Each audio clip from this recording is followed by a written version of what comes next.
Louise du blog ilestécrit.com. Je suis heureuse de vous retrouver pour ce petit partage autour de la parole. Nous allons aujourd'hui parler de louange. En général, lorsque nous entendons louange, nous pensons tout de suite au chant. En effet, le chant est une forme de louange. La louange englobe plus que le chant, puisque c'est en fait une manière d'honorer Dieu, de le mettre au centre de tout.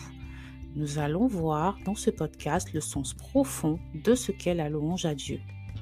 Une personne m'a fait une réflexion un jour, je ne sais plus de quel passage de la Bible il s'agissait, mais cette personne m'a dit en commentant un passage biblique, « Dieu est-il donc si égocentrique pour qu'il n'ait créé l'homme que pour le louer ?» J'avoue qu'à l'époque, je n'ai pas su lui donner une réponse claire et satisfaisante. En réalité, dans l'esprit de cette personne, la louange est quelque chose de subi ou fait à la demande de Dieu, ce qui n'est pas le cas. La louange ne nous est pas imposée.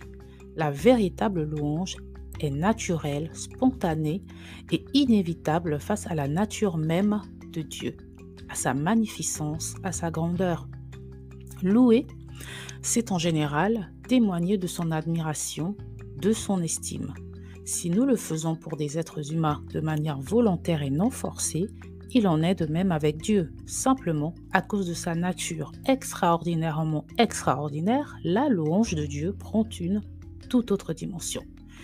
Pour aborder ce sujet, nous allons prendre comme point de départ le psaume 50 au verset 23 qui dit « Celui qui offre pour sacrifice la louange m'honore, et à celui qui règle sa voie, je ferai voir le salut de Dieu. » Et c'est parti pour notre petite virée biblique.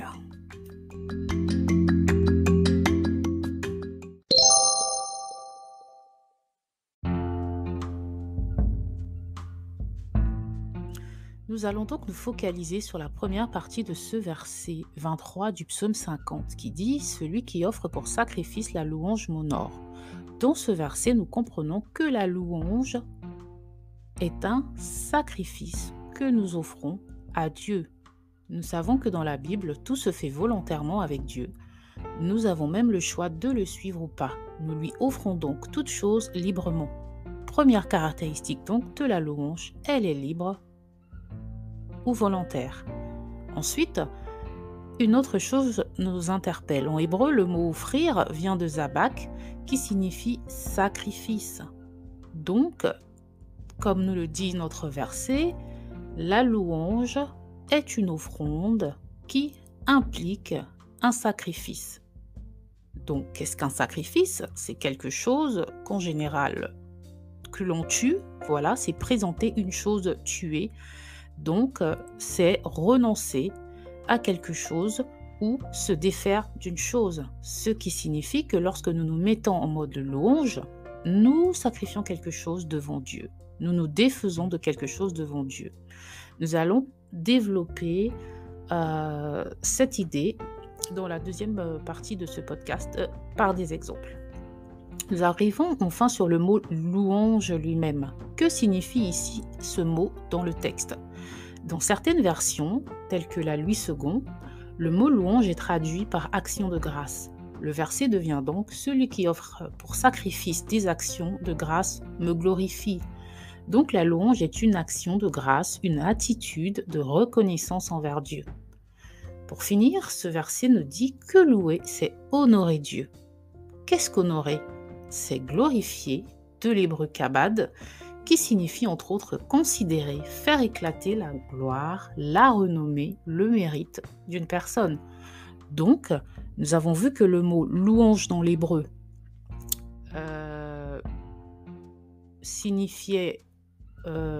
nous avons vu ce que signifie le mot louange dans l'hébreu, mais allons un peu plus loin et soyons curieux et cherchons également dans le grec.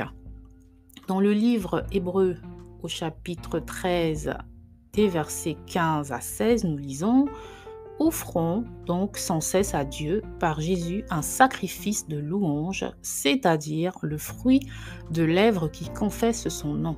Et n'oubliez pas la bienfaisance et la libéralité, car Dieu prend plaisir à de tels sacrifices. » Ici, le mot louange vient du grec énesis, qui rejoint la même idée que dans l'hébreu, qui est l'action de grâce. Ici, nous apprenons que louer Dieu, c'est confesser son nom, c'est-à-dire déclarer, reconnaître ouvertement qu'il est Dieu, reconnaître ouvertement sa grandeur, voilà, sa place dans notre vie. Nous voyons dans ce passage aussi deux formes de louange qui sont la bienfaisance et la libéralité. Je profite donc ici pour ajouter qu'il existe différentes formes de louange. Le chant en est une, comme je l'ai dit en introduction. Les offrandes à Dieu en sont également.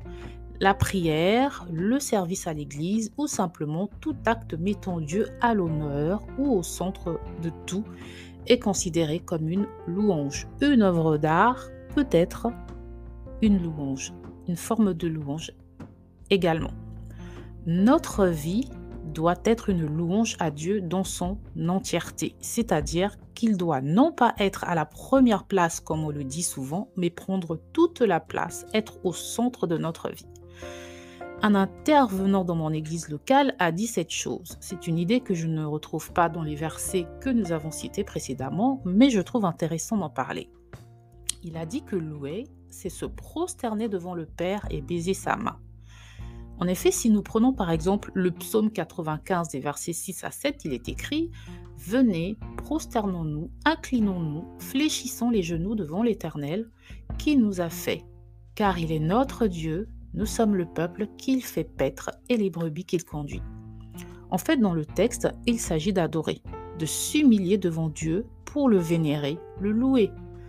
Dans le psaume 2, nous lisons aussi des versets 10 à 11 « Et maintenant, roi, conduisez-vous avec sagesse, juge de la terre, recevez instruction, servez l'Éternel avec crainte et réjouissez-vous avec tremblement, baisez le Fils de peur qu'il ne s'irrite et que vous ne périssiez dans votre voie, car sa colère est prompte à s'enflammer. Heureux tous ceux qui se confient en lui. » Le mot baiser ici vient du mot hébreu nashak, qui signifie embrasser, donner un baiser. Le baiser dans la Bible, c'est aussi une marque d'honneur ou de soumission, un peu comme dans la culture médiévale où les sujets embrassaient la main de leur seigneur pour montrer leur allégeance. Ils s'inclinaient et embrassaient la main des seigneurs. Pour résumer, si on se base sur tout ce que nous venons de voir, la louange, c'est une action volontaire de reconnaissance envers Dieu, devant lequel nous sacrifions ou abandonnons quelque chose dans le but de faire éclater sa gloire. Nous nous humilions devant lui. S'humilier, pas dans le sens commun négatif auquel nous pensons souvent, mais dans le sens de se rendre humble devant lui. Louer Dieu, c'est s'incliner et embrasser le Père. On est d'accord? J'espère qu'on est d'accord. Alors, mais nous allons voir par la suite que ce n'est pas si simple que ça. C'est une notion tellement profonde que la seule façon de la cerner, c'est de la vivre.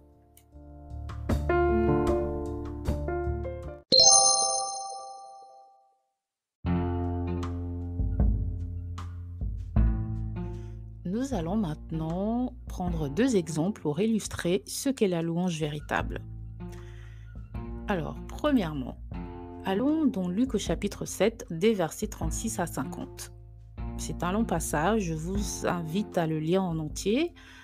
Donc, le contexte est que Jésus est dans la maison d'un pharisien qui l'a prié de manger avec lui. Et là, une femme arrive, dite pécheresse, et elle fait un acte qui scandalise les personnes présentes. Je lis donc les versets 37 à 39, puis les versets 44 à 47. Et voici une femme pécheresse qui se trouvait dans la ville, et ayant su qu'il était à table dans la maison du pharisien, apporta un vase d'albâtre plein de parfums, et se tint derrière aux pieds de Jésus. Elle pleurait, et bientôt elle lui mouilla les pieds de ses larmes, puis les essuya avec ses cheveux, les baisa et les oignit de parfum. Le pharisien qui l'avait invité, voyant cela, dit en lui-même, si cet homme était prophète, il connaîtrait qui et de quelle espèce est la femme qui le touche. Il connaîtrait que c'est une pécheresse.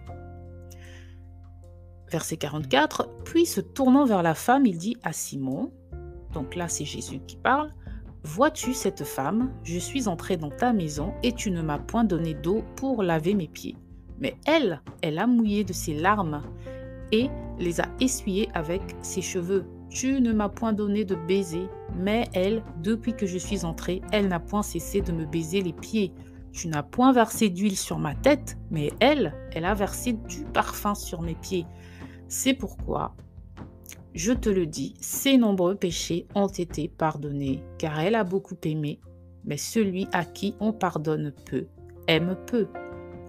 Donc, dans ce passage qui parle pour lui-même, on voit bien l'expression de l'adoration ou la louange de cette femme. Je précise le contexte concernant les pieds de Jésus. Les déplacements à cette époque se faisaient beaucoup à pied. On offrait donc en général à ses visiteurs de se laver les pieds. Or, Simon le pharisien ne l'a pas offert à Jésus. Donc cette femme a sûrement remarqué ses pieds pleins de poussière et s'est mise à les nettoyer avec ses larmes et ses cheveux. Elle est donc par terre, prosternée, elle s'abandonne.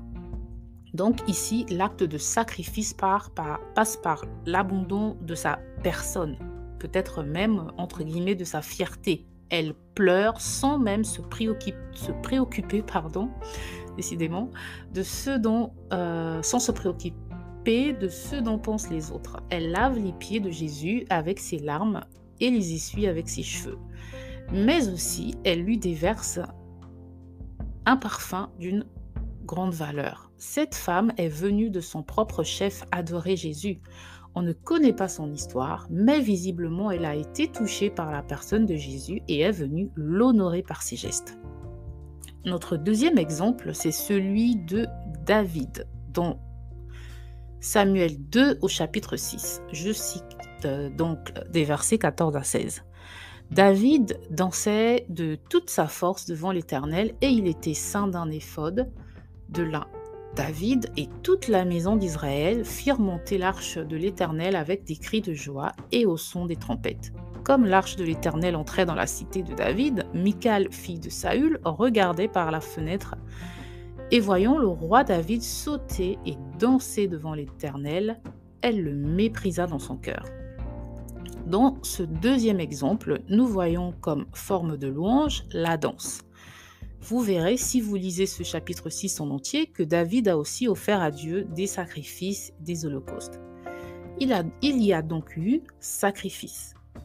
Un autre sacrifice, c'est aussi le fait qu'il a donné de sa personne. Il s'est abandonné à Dieu en mettant de côté son rang de roi. Puisqu'il s'est mis à danser juste avec un éphod de lin, donc un simple tissu, sans vêtements royaux et sans retenue, puisque ce passage nous dit qu'il dansait avec force. Voilà, il adorait simplement son Dieu. Nous remarquons que cet abandon a suscité le mépris de son épouse. Je vous invite à méditer ce chapitre très riche et vous comprendrez mieux en le lisant la dimension profonde de la louange de David. Nous voyons donc au travers de ces deux exemples, donc celui de la femme dite pécheresse et celui du roi David, que la louange véritable est souvent incomprise, puisqu'elle suscite souvent des autres du dédain ou du mépris, de la critique. La louange vraie dérange parce qu'elle est bien souvent incomprise.